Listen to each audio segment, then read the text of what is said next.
어떻게 기도를 해야 할까? 이것은 모든 신앙의 사람들과 모든 교회의 공통된 관심사이기도 하고 또 아주 중요한 고민거리이기도 합니다. 목사의 고민거리가 무엇일까? 왜 기도에 응답이 안 될까? 라는 것이 늘 우리의 고민거리이기도 합니다. 뉴스를 보면 한 달에도 수십 명씩 로또에 당첨된 사람이 나온다고 하는데 정작 우리 주변에서 한 번도 본 적이 없죠. 새롭게서 같은 간증 프로그램들을 보면 기도에 응답받고 감격하며 감사하는 사람들이 수십 명씩 수백 명씩 쏟아져 나오는데 왜 이렇게 내 기도에는 응답이 안 될까?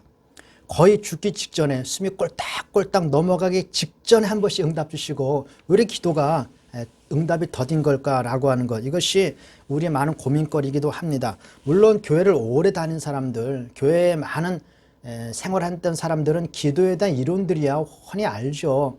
믿음으로 기도해야 하고 하나님의 뜻대로 기도해야 하고 간절한 마음으로 기도해야 하고 등등등등 여러 가지 기도의 이론들은 알고 있지만 막상 기도의 현장에 들어가면 모든 것이 뒤죽박죽 돼버립니다. 이것은 뭐가 같으냐면 우리가 자녀를 키울 때 자녀를 어떻게 키워야 하고 부부관계는 어떻게 해야 하고 인간관계, 직장생활에서 어떻게 우리가 생활하며 어떻게 대화해야 하고 어떻게 예의를 지켜야 하며 어떻게 질서를 찾아가야 되는가라고 하는 이론이 알고 있지만 막상 현장에 들어가면 어떻습니까? 엉망진창이 돼버리잖아요. 마치 기도가 이런 것 같습니다. 이론은 알고 있는데 막상 내 현실에 부딪히면 기도가 우리에게 큰 고민거리가 되어지고 응답도 잘 안 되는 것 같고 이렇게 뒤죽박죽 되어지는 그러한 경험들을 많이 하게 되는 것이죠. 또 이 기도라는 것이 급할 때, 또 지금 내가 당장 죽게 생겼는데 이게 하나님의 뜻이 어떤지, 믿음의 기도가 어떤지를 따질 겨를이 없습니다. 살려달라고 울부짖기 때문에 이런 것 저런 것 따질 겨를도 없고 일단 때릴 수밖에 없는 것이 우리의 현실이라고 하는 거죠. 기복신앙이 뭔지 나쁜 것인지 좋은 것이 따질 여력이 없어요. 내가 당장 죽게 생겼기 때문에. 그래서 기도라는 것이 항상 우리에게 갈등이 되어지고 고민이 되어지는 이유이기도 합니다. 성경에서는 기도가 너무 중요하다고 말씀하고 기도를 강조하는데 이 기도라는 것이 너무 상심이 돼도 기도가 안 되고 기뻐도 기도가 안 돼요. 그렇죠? 화가 나도 기도가 안 되고 분노가 일어나도 기도가 안 되는데 막상 기도하려고 해도 이것이 기도인지 저주를 퍼붓는 것인지 넋두리를 하는 것인지 이게 분간이 안 될 때도 참 많다라고 하는 겁니다. 그래서 이 기도는 성경에서 어떤 샘플로 제시해주고 이렇게 기도하라라고 하는 구체적인 샘플이 있는 것이 기도입니다. 그것이 우리가 잘 아는 주기도만 아닙니까? 이렇게 기도하라.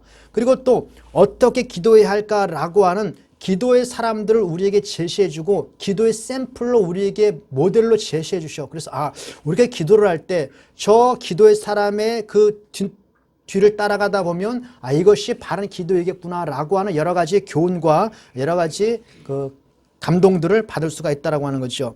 그 가운데 하나가 다니엘의 기도입니다. 하나님께서 우리의 뒤죽박죽된 기도 생활에 어떤 방향을 잡아주기 위한 모델로서 다니엘이라고 하는 한 사람을 세우셔서 기도는 이렇게 하는 것이 좋다라고 하는 샘플을 제시해 주는 것이죠. 오늘 본문에 나타난 이 다니엘 기도의 특징들은 몇 가지가 있습니다. 우리가 이 다니엘의 기도의 특징을 잘 삶으면 우리 기도 생활이 좀 더 풍성해질 수 있다라는 것을 우리에게 가르쳐 주는 거죠. 첫 번째 특징은 오늘 말씀에 나타난 것처럼 이렇게 기록되어 있죠.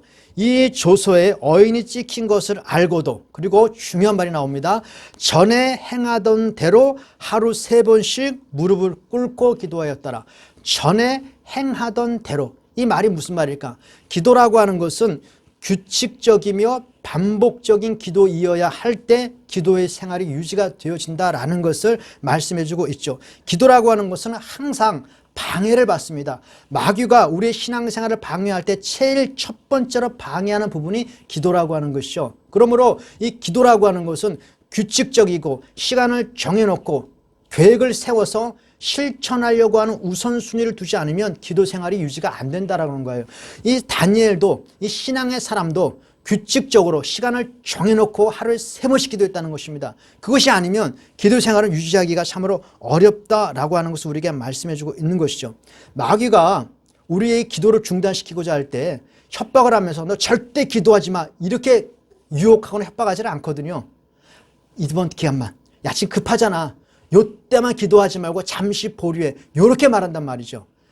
마귀가 우리의 신앙을 협박할 때 뭐 총칼을 들고 너 신앙생활하면 죽인다라고 말하는 것이 아니라 너 열심히 기도도 하고 충성도 하고 말씀도 읽고 열심으로 신앙생활을 하되 내일부터 해라. 이건 마귀의 전법이거든요. 이 다니엘의 대적자들이 다니엘의 기도를 중단시키고자 할 때 너 절대로 기도하지 마 이렇게 말하지 않았습니다. 딱 30일이었습니다. 30일. 30일 동안만 기도하지 말아라. 이 다리오 왕이 그처럼 다니엘을 신뢰했음에도 불구하고 왜 이 법을 허용했을까? 아마 다리오 왕 입장에서는 이 다니엘이 참 깝깝한 인간이었을 거예요.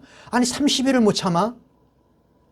뭐 영원히 기도하지 말라는 것도 아닌데 30일 동안만 숨어서 기도하든가 묵상으로 기도하든가 하면 되지. 왜 30일 동안 굳이 이 분란을 일으키는가? 이 고지식하고 이 답답한 인간아 라고 하는 답답한 마음이 있었을지 모르겠습니다. 그러나 다니엘은 그 30일 동안의 중단이 30일 기간만이 아니라는 것을 알았다는 거죠. 그러므로 30일 동안도 그는 중단할 수 없었다라는 것을 다니엘을 통해서 우리에게 말씀해 주고 있는 것이죠. 30일 정도에 얼마든지 타협할 수 있지 않겠는가? 그러나 이것은 타협이 불가능하다라고 하는 것을 다니엘이 딱 직감을 한 것입니다. 그것을 우리에게 말씀해 주는 것이죠. 이 다니엘의 입장에서 이 기도라고 하는 것은 어떤 개인의 신앙의 영적 성장이나 교양의 수준이 아니라 생명과 연관되어 있기 때문에 생명줄이기 때문에 30일 동안 중단할 수가 없는 30일뿐만 아니라 하루도 중단할 수가 없었던 것이죠. 그 교양을 고취시키는 어떠한 취미생활이 아니라 자신의 생명이거든요. 이것을 우리가 어떻게 이해할 수 있냐면 여러분 우리가 오늘도 밥 먹고 내일도 밥 먹고 모레도 밥 먹고 매일 하루 세 끼씩 꼬박꼬박 밥을 먹잖아요. 저는 두 끼 먹습니다만 꼬박꼬박 먹잖아요. 근데 사람이 이렇게 말합니다. 아니 오늘도 밥 먹고 내일도 밥 먹고 모레도 밥 먹고 매일 먹는 밥인데 한 30일 동안만 굶어. 뭐 허용하겠습니까? 30일 정도 얼마든지 허용할 수 있지. 근데 이거 바꿔서 오늘도 숨 쉬고 내일도 숨 쉬고 모레도 숨 쉬고 매일 분마다 숨 쉬는데 한 30분만 숨 쉬지 마라. 이 말은 무슨 말이죠? 죽으라는 거예요. 죽으라는 거. 다니엘에게 30일 동안 기도를 중단하라. 이것은 일반 사람들이 보기엔 아무렇지 않은 것이었습니다. 30일 동안 그거 뭐 대수야. 얼마든 타협할 수 있잖아. 근데 다니엘 입장에서 이것은 죽으라는 소리였다는 것이죠. 그러므로 절대로 타협할 수 없다라고 하는 것입니다. 이 기도의 사람들이 우리 기도의 응답의 체험들을 많이 간증을 하지 않습니까? 성경에 보면 수많은 기도의 사람들이 기가 막힌 기도의 응답들을 체험합니다. 그 우리가 어떻게 생각하냐면 기도의 응답이라고 하는 것이 어느 한날 빡세게 기도해가지고 응답받았다고 생각하는데 그렇지 않습니다. 성경에 보면 그 기도에 응답받은 사람들은 평생에 걸친 그 목숨과 생명을 건 기도의 연장전선에서 그 기도의 응답을 체험하는 것이죠. 하루아침에 빡세 기도했기 때문에 좋은 응답을 받았다라는 것은 성경의 가르침이 아니라는 겁니다. 우리가 잘 아는 엘리야의 기도가 있지 않습니까? 엘리야가 기도했더니 하늘에서 불이 내려왔습니다. 그래서 우리는 모두 기도의 그런 환상을 갖고 있습니다. 나도 엘리야처럼 기도하면 하늘에서 불이 떨어지고 막혀있던 하늘의 문이 열리고 비가 쏟아지는 이런 엄청난 기적을 체험하고 싶다라고 하는 소원들이 다 있습니다. 그런데 엘리야가 그렇게 기도했을 때는 그 한 번 빡세게 기도하니까 하늘의 문이 열리고 불이 떨어진 것이 아니라 3년 6개월 동안 그 생명의 위협 속에서 그 목숨을 담보하면서 부르짖고 기도하며 간구했던 결과로서 그 하늘에서 불이 떨어진 것이지 하루아침에 한 번 기도해서 떨어진 것이 아니라는 것이죠. 이것은 기도의 생활에서 우리에게 굉장히 중요합니다. 예수님께서 십자가에서 사명을 감당하셨죠. 십자가에서 사명을 감당하실 때 하루 빡세게 기도하고 능력받아서 십자가의 사명을 감당한 거 아닙니다. 새벽 오히려 미명에 밤이 맞도록 늘상 기도하며 습관적으로 감람산에 올라가셔서 기도하셨을 때에 그 기도의 연장선 산에서 겟세마네의 그 피눈물을 흘리는 기도가 있었고 그 이후에 십자가의 사명을 감당한 것이죠. 성경에서 가장 지혜로운 사람은 솔로몬이라고 말하지만 그냥 사실 솔로몬보다도 지혜로운 사람은 다니엘입니다. 왜 그런가 하면 솔로몬은 이 지혜가 나중에 변질됐잖아요. 근데 변질되지 않고 끝까지 지혜를 유지하는 사람은 다니엘이지 않습니까? 근데 다니엘이 그 지혜로운 사람이 30일 동안도 중단하지 않은 기도, 이것은 우리에게 굉장히 중요한 교훈을 준다라고 하는 것이죠. 30일간의 기도 생활을 목숨과도 바꾸지 않았다라고 하는 것은 우리 기도 생활이 얼마나 중요한 것인가, 우리 신앙생활에 있어서 기도가 얼마나 중요한 것인가라는 것에 대한 중요한 샘플로 우리에게 제시해주고 있는 것입니다. 오늘 기도가 응답 안 됐다고 낙심하지 말고 앞으로 하늘의 문이 열리고 어마어마한 하나님의 기적적 응답을 체험하기 위해서라도 기도는 중단돼서는 안 됩니다. 계속적으로 부르짖고 간구하고, 수많은 유혹이 우리를 옆에서 계속적으로 유혹할 겁니다. 오늘만 쉬어, 오늘만 쉬어, 할 거 많잖아. 그것을 끊어야 합니다. 그것이 기도 승리의 비결이라고 하는 것이죠. 두 번째는 다니엘의 기도는 기도 자체도 참으로 훌륭하고 기도 생활도 너무나 탁월하지만 다니엘의 기도의 특징은 기도 못지않게 다니엘이 그 기도를 뒷받침하는 다니엘의 경건한 삶이 있었다고 하는 것이죠. 이것이 굉장히 중요합니다. 다니엘의 대적자들이 다니엘을 어떻게 쓰는지 몰아내기 위해서 다니엘의 뒤를 탈탈 털었습니다. 탈탈탈 털었는데 계좌 추적하고 벼르게 불고 다 찾았습니다. 그런데 아무런 흠을 찾을 것이 없을 정도로 그가 깨끗했다라고 성경이 많이 하는 겁니다. 이 기도의 생활, 기도를 많이 하는 것하고 경건하고 윤리적인 삶이 항상 일치하지는 않죠. 우리 주변에서 기도를 많이 한다는 사람들 얘기를 많이 듣습니다. 특히 기도한다고 입버릇처럼 자랑하는 사람들도 많이 있습니다. 그런데 그 기도에 뒷받침되는 경건과 윤리적 삶이 따라오는가라고 하면 글쎄요 라고 고개를 갸우뚱거리는 사람들이 굉장히 많이 있거든요. 이 기도라고 하는 것은 윤리적 삶이 뒷받침되어질 때 기도의 빛을 발하는 것입니다. 그것이 굉장히 중요하다고 하는 것이죠. 우리 주변에도 보면 목사 세계에서도 그런 것이 많습니다만은 누가 묻지도 않았는데 나는 하루에 5시간씩 늘 기도해, 6시간씩 기도해, 7시간씩 기도해라고 늘 입버릇처럼 자랑하는 사람이 있어요. 그래서 어쩌라고 어쩌라고. 근데 이렇게 기도를 많이 하는 사람과 기도를 많이 한다고 스스로 자랑하는 사람들과는 구별하는 게 좋습니다. 왜냐하면 기도를 많이 한 사람들은 그 특징이 겸손해요. 근데 기도를 많이 한다고 스스로 떠벌리고 다니는 사람들의 특징은 일단 다른 사람 말 듣지 않아. 고집이 세요. 그리고 얼마나 이게 자기 주장이 강한지 몰라요. 그래서 그런 사람하고 사귀면 참 골치 아픕니다. 기도를 많이 하는 것 참으로 중요한데 기도를 많이 한다고 떠드는 사람들을 왜 우리가 골치 아파하느냐? 윤리적 삶이 뒷받침되지 않거든요. 기도를 많이 한다는 사람이 왜 저렇게 살아? 저건 아니잖아라고 하는 그런 행실들이 너무나 많기 때문에 이 기도 자체가 신뢰를 받지 못하는 겁니다. 다니엘은 기도 못지않게 그의 삶이 뒷받침되어졌기 때문에 다니엘의 기도는 능력이 나타나는 것이죠. 다니엘의 기도의 모습을 보면 외형적으로 겉모습으로 드러나는 것은 예수님께서 그 책망하셨던 바리새인의 기도와 형태는 비슷해요. 사람들이 보는 앞에서 기도했거든요. 얼마든지 숨어서 기도할 수 있는데 사람들이 보는 앞에서 드러내놓고 기도했습니다.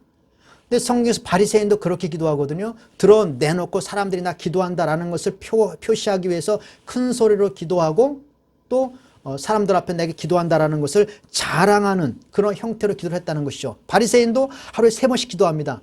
근데 바리새인은 예수님으로부터 강력히 책망을 받았고 다니엘은 가장 먼저 기도라고 성경이 말하거든요. 왜 그럴까? 차이점은 뭐냐면 바리새인들은 기도라고 하는 것을 자신의 경건과 거룩을 드러내기 위한 방편으로 기도라는 것을 활용한 것입니다. 왜 기도했느냐? 내가 이렇게 거룩한 사람이야. 난 이렇게 경건해 라고 하는 것을 자랑할 목적으로 기도를 활용했다라고 하는 것이죠. 기도로 가는 쇼를 통해서 자신의 경건을 드러내고 그 경건이 자신의 이익과 결부되어 있었다는 거예요. 그런데 다니엘은 반대입니다. 기도라고 하는 것을 통해서 자신의 경건을 드러내는 것이 아니라 그의 경건한 삶의 자연스러운 현상으로 기도가 나타났다는 것이죠. 이것이 순서가 바뀌어졌어요. 비슷한 것 같아도 차이가 다릅니다. 그리고 다니엘 같은 경우는 자신의 경건을 드러내면 죽습니다. 이익을 받지 못해요. 자신의 경건을 드러내면 죽음에도 불구하고 그 경건은 자연스럽게 기도의 삶으로 이어지는 것이죠. 그러므로 다니엘의 기도는 칭찬받는 것입니다. 경건과 거룩한 삶이 뒷받침되어지는 기도라고 하는 것은 우리를 신앙생활에서 굉장히 풍요로움을 얻게 하는 아주 중요한 것이다라고 하는 것을 말씀해 주죠. 우리 기도의 문제는 기도의 분량, 기도의 내용보다는 그 기도에 뒷받침되는 우리의 삶이 따라오지 않기 때문에 겪는 고민들이 훨씬 더 많습니다. 성경에서 우리의 기도를 많이 강조하지 않습니까? 전도하라는 말이 많을까요? 기도하라는 말이 많을까요? 둘 다 많습니다. 둘 다 많은데 기도하라는 말이 훨씬 더 많다라고 하는 거죠. 그만큼 기도가 어렵기 때문에 그래요. 근데 이 기도를 우리에게 강조하면서 항상 따라오는 것이 기도만 강조하지는 않습니다. 항상 그에 따르는 삶과 연결시켜서 기도하라라고 요구하거든요. 예를 들면 너희는 열심으로 무엇보다 열심으로 기도하라 라는 것으로 끝나지 않고 이와 못지않게 열심으로 서로 사랑하라 라는 것과 결부시켜 있습니다. 그 남자들이 기도를 잘 안 하잖아요. 그래서 남자들에게 명령할 때 남자들은 각 처에서 열심으로 하나님 앞에 기도하라. 근데 그것으로만 만족하는 것이 아니라 분노와 다툼이 없이 거룩한 손을 들어서 기도하라. 분노와 다툼이 없고 거룩한 삶이 동반된 기도를 요구하는 거죠. 우리가 잘 아는 기도 말씀, 쉬지 말고 기도하라. 이게 얼마나 중요해요. 근데 쉬지 말고 기도하라. 그것으로만 끝나는 것이 아니라 악은 모든 모양이라도 버리라. 이것과 다 연관시켜져 있어요. 그러므로 기도라고 하는 것은 우리의 삶이 뒷받침되어질 때 비로소 기도의 생활이 풍성해질 수 있다라는 것을 말씀해 주고 있는 거죠. 우리의 기도의 생활을 고민하는 것 못지않게 우리의 경건하지 못한 우리의 삶을 고민하는 그러한 자세가 필요하다라고 말씀을 해 주는 것이죠. 그리고 또 하나는 다니엘의 기도의 특징. 다니엘이 이 기도의 내용을 여기 말하고 있고 9장에 보면 다니엘이 어떠한 내용으로 기도했는가라고 하는 구체적인 내용이 기록되어 있습니다. 다니엘서 9장에 다니엘의 구체적인 그 기도의 내용을 보면 개인의 야망과 개인의 욕망과 개인의 성공과 성취를 위한 기도의 내용이 하나도 없습니다. 모두 어떤 기도냐면 하나님의 긍휼을 근거로 해서 이스라엘의 회복을 위한 기도입니다. 하나님 눈을 들으시고 귀를 기울이시사 이 황폐한 성읍, 주의 이름으로 일컬음을 받았던 이 황폐한 성읍을 보시옵소서. 주님의 거룩한 산을 회복시켜 주시옵소서. 하나님의 영광을 위해서라도 이 하나님의 약속하신 이 나라를 다시 회복시켜 주시옵소서라고 하는 그 간절한 기도가 대부분의 기도 내용이었다라고 하는 것이죠. 그러니까 이것을 우리가 흔히 말하는 개인의 욕망과 야망을 위한 기도, 물론 이것도 중요하지 말라는 건 아닙니다. 그 기도를 넘어선 중보적 기도였다라고 하는 것이죠. 그것이 다니엘 기도의 특징이었다라고 하는 겁니다. 물론 우리 기도는 대부분 개인의 욕망과 야망을 근거로 시작은 되어집니다. 그것이 없으면 기도 동기가 잘 안 되거든요. 내 자식이 잘 돼야 하고 나도 먹고 살아야 하고 우리 집안도 좀 잘 돼야 되고 남편도 잘 돼야 되고 라고 하는 개인적인 성공과 야망을 근거로 해서 기도가 시작되어지지만 기도의 마지막 결론은 그것으로 끝나지 않습니다. 범위가 넓어집니다. 그리고 결국은 하나님의 영광과 하나님의 나라의 확장을 위한 기도로 확장돼 나가는 것이죠. 한나의 기도는 대표적인 기복적 기도였습니다. 아들 주시옵소서. 내가 원통해서 못 살겠습니다. 나에게 아들 주시옵소서. 이렇게 시작됐지만 한나의 기도의 마지막은 하나님의 통치와 하나님의 섭리에 대한 찬양과 감사로 기도의 끝을 맺거든요. 우리의 기도는 시작이 어떻게 되었든지 간에 항상 예수님께서 말하는 먼저 그의 나라와 그를 의를 구하는 기도의 형태로 나가야 한다라는 것을 우리에게 가르쳐주고 있는 것입니다. 먼저 그의 나라와 그 의를 구한다라고 하는 표현이 우리가 늘 들어서 알고 있지만 이 범위가 너무나 광범위해서 잘 마음에 와닿질 않죠. 그의 나라와 그 의를 구한다는 것이 도대체 어떤 것인가 마음이 잘 와닿질 않는데 이것을 그냥 우리가 이해하기 쉽게 우리 식으로 한번 설명을 해보자면 여러분 범죄 수사를 할 때 경찰들이 범죄 수사를 할 때 살인 사건이나 특히 보험 사기를 이렇게 수사를 할 때 그 원칙이 있답니다. 요 사건으로 인해서 가장 많이 이득을 받는 사람이 누구인가? 그 사람이 제1 용의자라고 해요. 그래서 그 사람을 1 용의자로 놓고 추적을 하고 이렇게 수사를 시작한다고 하는데 내가 지금 이 기도를 하고 있는데 이 기도를 통해서 가장 많이 이익을 얻는 사람이 누구인가? 이 기도를 통해서 가장 많이 이익을 얻는 영역이 어디인가? 그것으로 먼저 그의 나라와 그 의를 구하는 기도를 분석해 나가는 것이죠. 내가 지금 기도를 드리고 있는데 이 기도를 통해서 가장 이익을 얻는 사람이 누구인가? 나인가? 내 자녀인가? 아니면 하나님의 영광인가? 이 기도를 통해서 내가 가장 유익을 얻는 부분이 어떤 부분인가? 내 재산이 늘어나는 것인가? 내 명예가 높아지는 것인가? 아니면 내 영적인 성장과 성숙이 이루어지는 것인가? 내 자녀들이 성공하고 출세하는 것인가? 내 자녀들의 영적 성장과 하나님을 향한 뜨거운 믿음의 회복인가? 라고 하는 것을 분석해 보면 이것이 먼저 그의 나라와 그를 구하는 것이 어떤 것인가 라고 하는 어떤 기준과 샘플로서 활용할 수 있다는 것이죠. 먼저 그의 나라와 그 의를 구한다라고 하는 것은 이 기도를 통해서 정말 하나님께서 하나님의 나라를 이루시고자 하는 그 도구로 이 기도가 활용되어지고 있는가라는 것을 분석해 보면 내 기도가 그의 나라와 그 의를 구하는 기도인가라는 것을 확인해 볼 수 있다는 것이죠. 물론 아까도 얘기했다시피 내 개인적인 욕망, 우리 가족들의 출세 이런 것을 기도하지 말라는 것 아닙니다. 예수님께서도 일용할 양식을 위해서 기도하라고 말씀하셨거든요. 기도를 하되 열심으로 기도를 하되 이것의 기도를 치우치게 되어지면 하나님의 큰 그림을 볼 수가 없다는 것이죠. 하나님께서는 우리를 기도로 자를 이끌어 가실 때 이 기도를 통해서 이루고자 하는 하나님의 큰 그림이 있습니다. 하나님께서 계획하신 하나님 이루고자 하는 어떤 큰 그림에 내 기도를 활용하시는데 이것이 내 개인적인 야망과 어떤 기복적 기도에 치우치게 되면 그 한계를 못 벗어나죠. 못 벗어나면 하나님의 큰 그림을 볼 수가 없는 것이고 거기에 매몰돼 버리면 기도 생활이 자꾸 중단되어집니다. 확장돼 나가지 못해요. 그런데 우리가 먼저 하나님의 나라와 그 의를 먼저 구하게 되어지면 하나님의 큰 그림도 보게 되어지고 기도를 통해서 하나님이 이루고자 하는 그 뜻도 우리가 어느 정도 발견하게 될 뿐만 아니라 이 모든 것들을 너에게 더하시리라 라고 하는 우리 개인적 필요도 하나님께서 채워주시기 때문에 다니엘의 기도처럼 우리가 그의 나라와 그 의를 구하는 중보적 기도가 필요하다라고 성경이 말을 해주는 것입니다. 그래서 이것을 우리에게 말씀해 주고 있는 것이고 또 하나는 이 다니엘의 기도의 특징은 마지막까지 낭망치 않고 포기하지 않고 끝까지 언제까지 응답될 때까지 기도했다라고 하는 끈질긴 기도였다라고 하는 것이죠. 다니엘이 하나님의 약속을 붙들고 기도하지 않았습니까? 그 약속은 하나였습니다. 다니엘의 기도 내용을 보더라도 하나님께서 예레미야에게 약속하셨던 이스라엘의 회복 그것을 위해서 계속적으로 기도하는 겁니다. 하루도 중단하지 않고 너 기도하면 죽는다라고 하는 협박에도 굴복하지 않고 사자굴에 던져져 가면서까지도 중단 없이 계속 기도했습니다. 몇 년 기도했을 것 같습니까?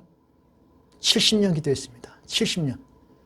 나 기도 응답이 안 돼. 얼마까지 기도해 보셨어요? 몇 년까지 기도해 보셨습니까? 다니엘은 70년까지 기도했습니다. 고레스 원년에 드디어 이스라엘이 회복되어진다라고 하는 성전 중건령의 고레스를 통해서 발표가 되어집니다. 이스라엘 백성들이 1차적으로 이스라엘로 회복되어집니다. 그 광경을 다니엘이 보았습니다. 70년 동안 기도하면서 다니엘은 고레스 3년까지 활동이 했다고 성경이 말씀하고 있거든요. 고레스 원년에 이스라엘의 회복이 시작되어졌고 이스라엘 백성들이 그 땅으로 돌아갔으니까 고레스 3년까지 있었으니까 그 광경을 보았을 것 아니에요. 70년 만에 그 기도는 응답되어졌습니다. 그 기도 응답을 위해서 단 하루도 쉴 수가 없었던 것이죠. 끈질기게 부르짖고 간구하는 것입니다. 예수님께서 우리에게 기도를 가르쳐 주셨을 때 이렇게 말씀하십니다. 기도하다가 낭망치 말아라. 항상 기도하고 낭망치 말아야 될 것. 이것을 말씀한 것은 우리가 기도하면서 낭망이 찾아오거든요. 어떤 이유로 낭망이 찾아오느냐? 일단 응답이 잘 안 돼. 너무 더뎌. 그리고 여러 가지 안 좋은 일들이 반복돼서 나타나요. 기도하면 좋은 일이 벌어지야 되는데 자꾸 거꾸로 가는 일들이 많이 벌어지거든요. 그러므로 낭망이 찾아올 수밖에 없는 것이죠. 그런데 성경이 말하기를 낭망치 말고 계속적으로 기도해라 라고 말씀하고 있는 것이죠. 기도는 우리의 평생을 걸쳐서 해야 할 하나님의 위대한 사명입니다. 기도의 응답이 언제 떨어질지 모릅니다. 그러므로 우리의 기도는 중단될 수 없다라고 하는 것이죠. 다니엘이 70년 만에 하나님의 응답을 받았지 않습니까? 그런데 다니엘 기록을 보면 참 좀 희한한 것이 하나 있어요. 다니엘이 70년 동안 평생을 한 가지 제목까지 기도하지 않았습니까? 근데 고레스 원년의 기도에 응답이 되었어요. 그럼 다니엘서에 다니엘이 감격스러워서 하나님을 찬양하고 나에게 응답 주신 하나님을 찬양합니다 라고 하는 어떤 찬송과 감격적 고백이 다니엘서에 기록될 법하지 않습니까? 근데 다니엘서에 그러한 기록이 없어요. 이상하다. 평생을 기도해서 응답을 받았는데 왜 그러한 기록이 없지? 다니엘서 9장 이후에 보면 하나님께서 그 이스라엘 회복과는 비교 불능한 영원한 하나님의 나라의 회복에 대해서 다니엘이 환상을 보여주십니다. 이스라엘의 회복이라고 하는 것은 하나의 그림자에 불과하고 하나님의 큰 그림은 이스라엘을 통하여 이거 하나의 샘플에 불과하고 하나님의 영원한 나라가 어떻게 이 땅에 임하게 되어지고 하나님의 영원한 나라, 멸망치 아니할 그 영원한 나라가 어떻게 이 땅에 이루어지는 것에 대한 하나님의 거대한 계획을 이 다니엘에게 보여주는 것이죠. 그래서 다니엘에서 마지막은 그 하나님의 나라, 종말에 이루어질 하나님의 나라에 대한 찬송과 감격으로 가득 차 있습니다. 그러니까 우리가 이스라엘 회복을 위해서 기도했는데 하나님께서 어떤 것을 보여주셨느냐? 영원한 하나님의 나라에 대한 환상을 보여주는 것이죠. 그 예레미야 33장에 보면 너는 내게 부르짖으라. 내가 내게 응답하겠고 네가 알지 못하는 크고 비밀한 것을 보여주리라. 다니엘이 기도할 때 그 기도 응답에 대한 상상이 있을 것 아니겠습니까? 그것과는 비교할 수 없는 하나님의 큰 그림을 보여주는 것입니다. 이것이 우리 기도의 놀라운 특권입니다. 우리는 어떤 한 제목을 놓고 기도하는데 하나님께서는 그 제목과 그 기도의 제목이 생각도 안 날 정도의 엄청난 큰 응답으로 우리를 이끌어 가신다라고 하는 것이죠. 그러므로 기도는 낭망치 말고 부르짖고 간구해야 된다라고 말씀하고 있는 것이죠. 응답이 느리거나 내가 생각하는 것과 다른 응답이 오는 것 때문에 낭망할 수 있지만 하나님께서는 더 큰 그림으로 우리 기도를 활용하시고 그 기도의 응답을 지체하지 아니하신다라는 것을 누가복음 18장에 우리에게 말씀해 주고 있죠. 이렇게 말씀하고 있습니다. 하나님께서 밤낮 부르짖는 택하신 자의 원한을 풀어주지 않겠느냐? 저에게 오래 참으시겠느냐? 속히 그 원한을 풀어주리라 라고 분명하게 약속을 하셨는데 이 약속과 더불어 기다리는 인내의 말씀도 하셨거든요. 그것은 우리가 어떻게 이해되냐면 지금 내가 하나님 앞에 기도하고 부르짖고 있는데 응답이 더디거나 내가 원치 않는 다른 응답으로 왔을 때에 아 하나님께서 뭔가 원대한 계획이 있겠구나라는 것을 믿음으로 받아들여야 되는 것이죠. 그래서 기도할 때 믿음을 보겠느냐라고 예수님께서 말씀하는 것이죠. 그 헤비급 복싱 선수 가운데 역사상 가장 강펀치의 소유자가 조지 포먼이라는 선수입니다. 그 핵주먹이라고 하는 그 마이크 타이슨이 헤비급을 평정했던 시대가 있었습니다. 그때 그 마이크 타이슨의 코치였던 그 코치가 타이슨에게 늘 이렇게 말을 했다고 하죠. 타이슨아, 네가 지금 헤비급 왕자가 된 이유는 조지 포먼이 은퇴했기 때문이야. 그러면 네가 왕자가 될 수 있었어. 할 정도로 조지 포먼의 주먹은 세계 최고의 핵펀치라고 합니다. 전도사입니다. 그분이 전도사. 지금 목사 되셨는지 모르겠어. 근데 그분이 아무튼 제대로 맞으면 한 방 제대로 걸리면 그 한 방에 넉다운 되지 않을 사람이 없어요. 그런데 그 조지 포먼이 세계 최고의 주먹을 가지고 온 조지 포먼이 좀 이렇게 등치가 좀 작은 어떤 애들이 그 조지 포먼을 계속 괴롭히고 있어요. 계속 때리고 있어요. 약 올리면서 계속 때리고 있는데 조지 포먼이 왠지 모르게 그냥 가만히 맞고만 있다. 아무런 대항도 하지 않고 가만히 맞고만 있다. 라는 것을 우리가 보게 되면 어떤 생각을 합니까? 일체적으로? 저 뭔가 이유가 있겠구나. 저렇게 맞고 있는데도 지금 한 방에만 저 보낼 수 있는데도 불구하고 계속 맞고만 있다면 저 뭔가 이유가 있겠구나. 라는 것을 우리가 인식하지 않겠습니까? 하나님께서 전능하시고 능력도 있고 사랑도 있고 약속도 있는데 내가 계속 기도하는데도 불구하고 계속 그 기도의 응답이 뒤로 밀어주고 있어. 그럼 우리가 어떤 생각을 해야 되냐면 무슨 이유가 있겠구나. 무슨 이유가 있겠구나. 이것이 믿음이라는 거죠. 그리고 내가 원하는 기도의 응답과는 전혀 다른 상반된 기도의 응답이 왔을 때 이것이 내게도 필요했겠구나 라는 것을 받아들이는 것이 믿음이라는 거예요. 그래서 기도하다가 낭망치 말라라고 우리에게 말씀해주고 있는 것이죠. 기도는 신앙생활이 많던 적던 경륜이 높든 낮든 간에 우리 항상 고민거리입니다. 그럼에도 불구하고 우리는 기도를 중단해서는 안 됩니다. 하나님의 응답이 어떠한 방식으로 올지 모르고 언제 올지 모르기 때문에 그렇습니다. 다니엘은 70년간 하나님 앞에 인내하며 기도했다라고 하는 것을 우리가 배워야 하는 것입니다. 아우, 나 이렇게 기도 응답이 안 돼. 아직 다 70년 안 됐잖아요. 다 70년 안 됐잖아요. 인내하고 기다리다 보면 하나님께서 놀라운 은혜를 베풀어 줄 것입니다. 그리고 우리가 생각하는 것 이상의 크고 비밀한 것으로 우리에게 역사할 줄로 믿습니다. 어떻게 기도해야 될 것인가? 규칙적으로 시간을 정해놓으십시오. 그거 안 되면 기도 생활하기 힘듭니다. 또 하나는 삶의 변화가 동반된 기도이어야 하고 개인의 야망을 넘어선 중보적 기도가 우리의 기도를 풍성하게 만들고 그리고 낭망치 아니하고 인내하며 기도하는 그 기도를 우리가 차지한다는 것이죠. 그런 기도로 우리의 삶이 더욱더 풍성해지고 하나님의 은혜를 경험하는 저와 여러분 되어지길 바라겠습니다.